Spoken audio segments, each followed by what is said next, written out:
What's up, everybody? This is Tom Taylor with South China Morning Post, SCMP Martial Arts, joined this afternoon by the former welterweight champion of one championship, Zebaztian Kadestam. Sebastian, you're fresh off a very impressive win over Iuri Lapicus, first round knockout with an uppercut. It was a thing of beauty. You've had a little over a week now to kind of digest the performance. How happy are you with that win?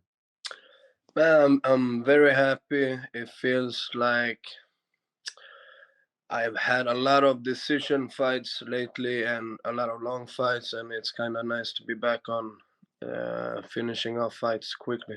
So it's hmm good. Yeah, it was an amazing knockout. I always tell people the uppercut is my favorite punch in boxing. I just think it's such a beautiful punch.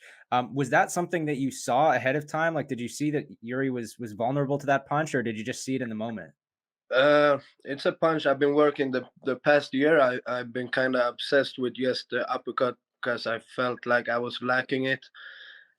So it kind of just happened. Like I've been working a lot of feints and I did a lot of feints to set up other shots. And when I threw the other shots, I just saw the head was on the other side.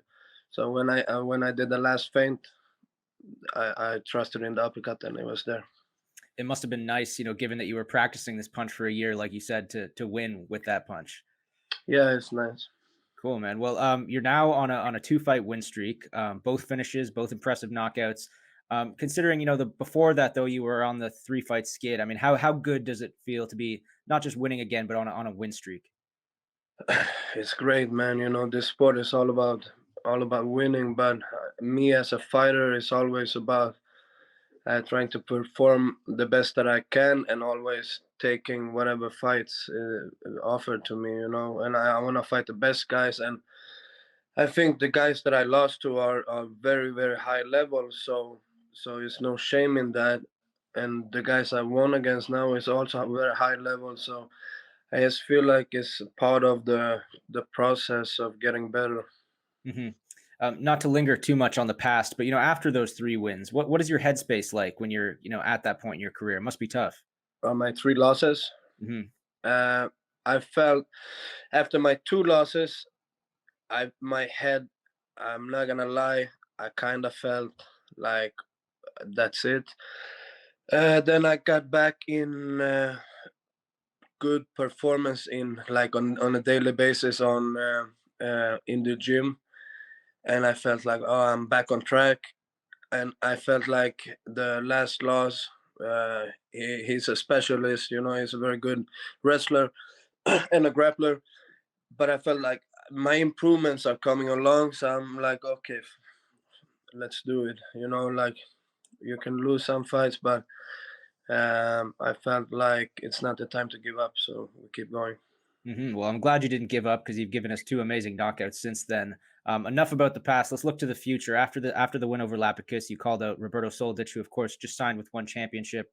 I guess my first question on that end is why Roberto? What is it about that fight that you like? Man, it's the hype and that he's a striker. But I kind of felt like uh, they're doing this big hype and it's not gonna come for free. So I've been working in one for a long time, and I think it's a good fight.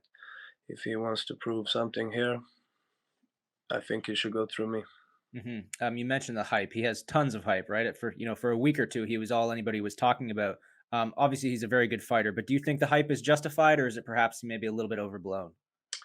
Man, I know he's like he's winning fights, but and he's winning a lot of fights, and he's doing a good job. So, like, I'm not the one that say like, oh, he's a hype train. No, he's a good fighter, but Mhm. I do believe that I can beat him, and that's like then it's just an extra bonus that he has a lot of hype. hmm Have you seen many of his fights, and if so, are there things in his game that you think you can expose? Not really, Okay. but uh, um, I've seen his style, and I believe my style match up good against his style. Yeah, I mean, having watched both of you guys, that's probably one of the most insane matchups I can imagine in one championship. No matter how it ends, I think that would be a good one.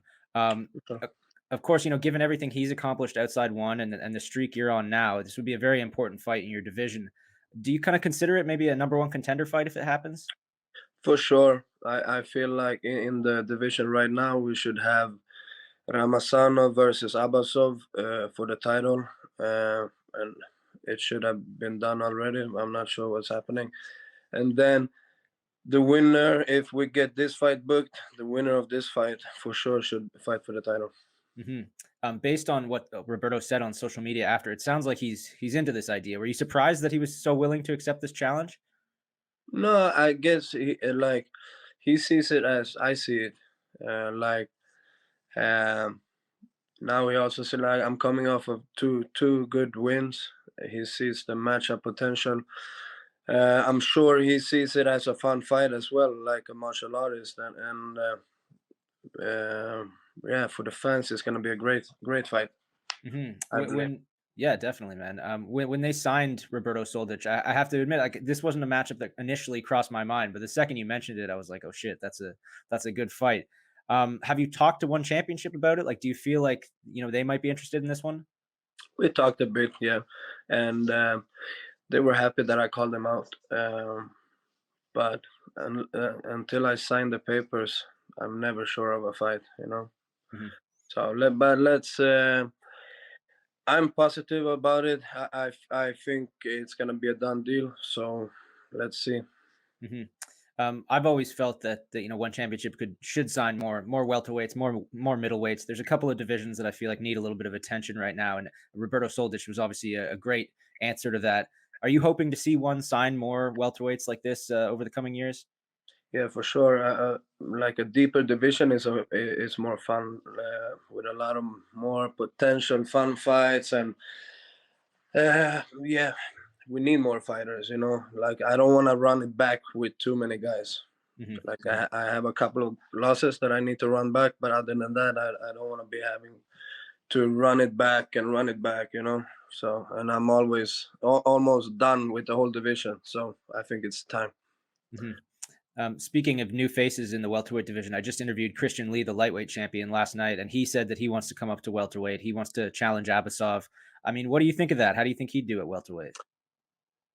I always get surprised by Christian Lee because he managed to fight these monsters and do very well for himself. And I think he's gonna be a little bit small, but he's so fast and technical. So I think he's gonna have um, a good chance with a lot of guys.